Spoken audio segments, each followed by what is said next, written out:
మన ముస్లిం సోదరులు మినిమం రోజుకు ఒక 5 సార్లు నమాజ్ చేస్తారు.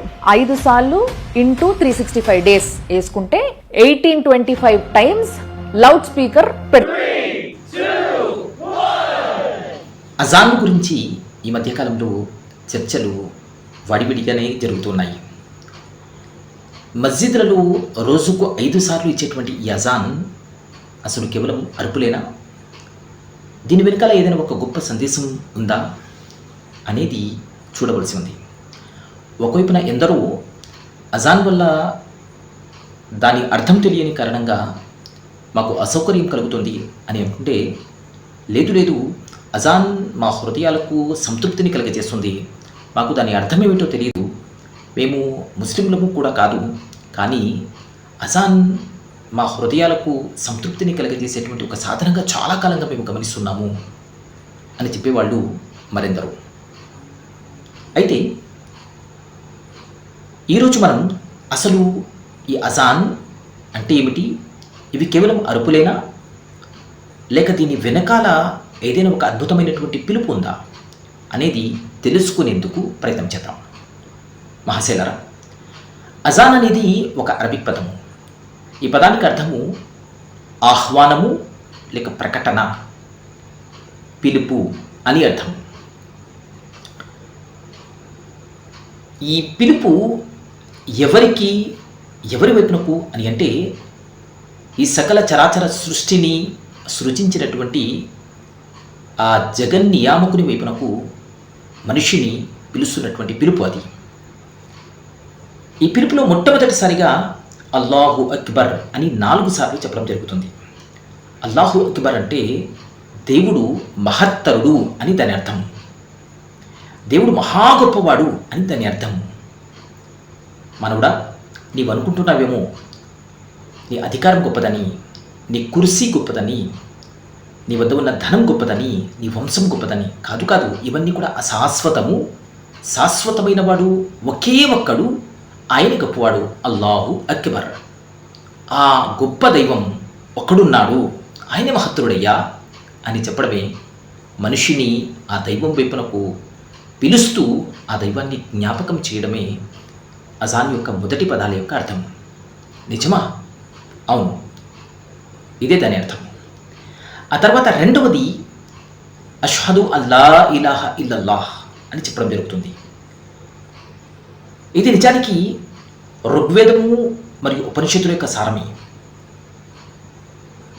ఏకం సత్ విప్రా బహుదా వదంతి, ఏకం సత్ ఉన్నవాడు ఒకే ఒక్కడు, ఆయన్ని విప్రులు, జ్ఞానులు అనేకమైనటువంటి పేర్లతో పిలుస్తూ ఉంటారు.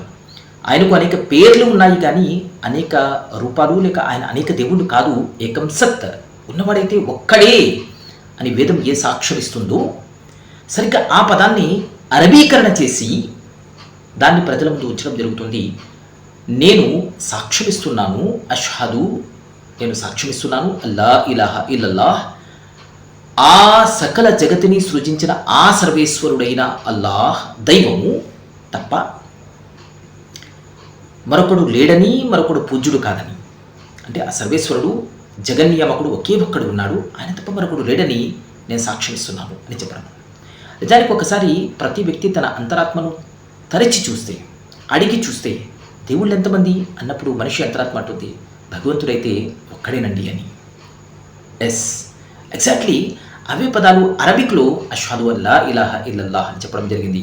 ఉన్నవాడు ఒక్కడే, అరాధ్యుడు ఒక్కడే, మనవులరా ఆయన పేరుతో కొట్టుకుంటారేంటయ్యా మీరు, ఉన్నవాడు ఒక్కడే కదా అనేటువంటి సందేశం రెండవ వాక్యంలో ఉంది. ఇంత గొప్ప అర్థాన్ని అది ఇచ్చింది. మూడవది అష్హదు అన్న ముహమ్మదు రసూలుల్లా, నేను సాక్ష్యమిస్తున్నాను ముహమ్మద్ వారు దేవుని ఋషీశ్వరులని అని దాని అర్థం. అంటే ముహమ్మద్ వారు దేవుని యొక్క సందేశాన్ని మానవాళికి అందజేయడానికి వచ్చినటువంటి ఋషి, ప్రవక్త అనేది.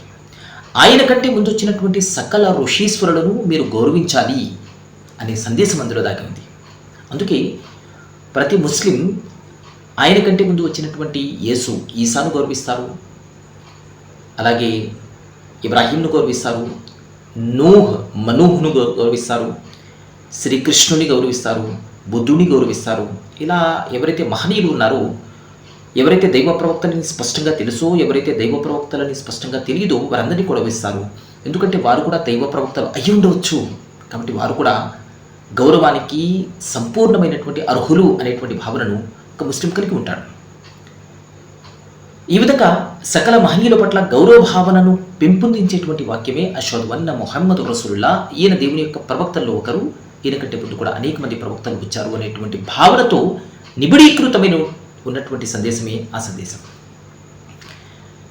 హయ్యా అలస్సలాహ్, మానవులారా దైవ ప్రార్థన వైపునకు, దైవనామస్మరణ వైపునకు రండి అనేటువంటి పిలుపు అది.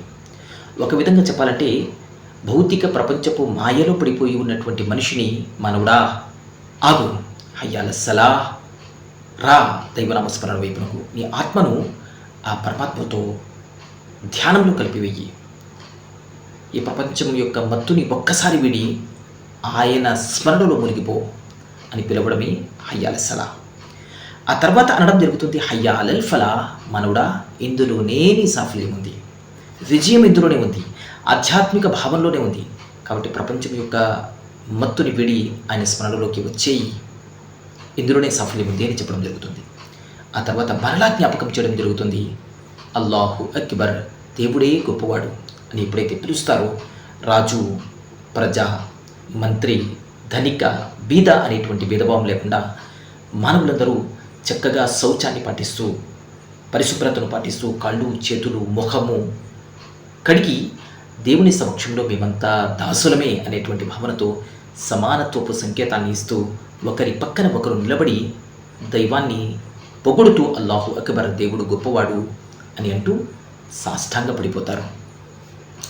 ఆ తర్వాత చివరిగా ఆ పిలుపులో ఉంటుంది లా ఇలాహ ఇల్లల్లాహ్, ఉన్నవాడు ఒకే ఒక్కడు, మరొకటి లేనే లేదు, ఇదంతా కూడా మాయి, కేవలం ఉన్నవాడు, మిగిలి ఉండేవాడు ఒక్కడే.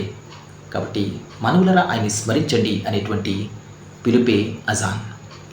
దాని అర్థం తెలియని కారణంగా, దాని అర్థం చెప్పని కారణంగా ప్రజలు దాన్ని కేవలం అరుపులుగా భావిస్తే నిజానికి అది వారి తప్పు మాత్రమే కాదు. ఎవరైతే అజాన్ ఇస్తున్నారో దాని అర్థాన్ని ప్రజల యొక్క సొంత భాషలో అనువాదం చేసి చెప్పకపోవడం మరొక తప్పు. కాబట్టి ఎవరైతే అజాన్ ఇస్తున్నారో వారితో మా మనవి ఏమిటంటే, ఇంత గొప్ప దేవుని ఏకత్వపు సందేశము, సకల ఋషీశ్వరుల పట్ల గౌరవభావన యొక్క సందేశము, మానవుని భౌతిక ప్రపంచం నుండి ఆపి ఆధ్యాత్మికత వైపునకు కాసేపు నడిపించేటువంటి సందేశాన్ని ప్రజల యొక్క భాషలో వినిపించేందుకు కూడా ప్రయత్నం చేయండి. ప్రజలారా, అజాన్ అరుపు కాదు, ఆధ్యాత్మికత వైపునకు మనిషిని పిలిచేటువంటి ఒక మధుర